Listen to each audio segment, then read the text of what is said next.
উত্তর চব্বিশ পরগনার হিঙ্গলগঞ্জ ব্লকের স্যান্ডেলের বেলগ্রাম পঞ্চায়েতের বাকরা মুজাফফর ক্লাবের সামনে বাড়ি এই হাবিবুল্লাহর পিতা হামিদ গাজী।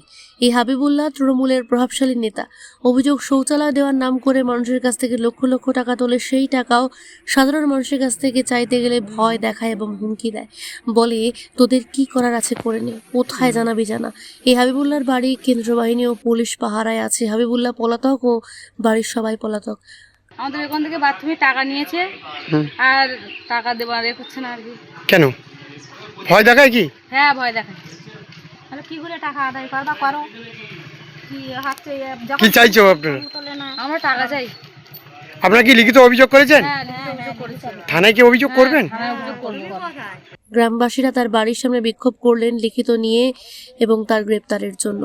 হিঙ্গলগঞ্জ থানায় হাবিবুল্লাহর গ্রেপ্তারের জন্য লিখিত অভিযোগ করলেন গ্রামবাসীরা। এই বিষয়ে তদন্ত করছে হিঙ্গলগঞ্জ থানার পুলিশ।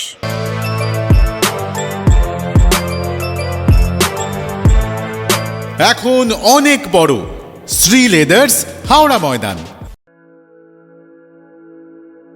আপনি কি জটিল কিছু সমস্যায় ভুগছেন? সমাধান পেতে চান? যোগাযোগ করুন প্রখ্যাত জ্যোতিষ ও তান্ত্রিক মনসারাম ভট্টাচার্যের কন্যা মনসা কন্যার সাথে। প্রখ্যাত জ্যোতিষ ও তান্ত্রিক মনসা কন্যা হাওড়া জানবাড়ি ও হাতিবাগানের নিজস্ব মন্দিরেও বসেন। যোগাযোগ 9830106967 আর 9239655323।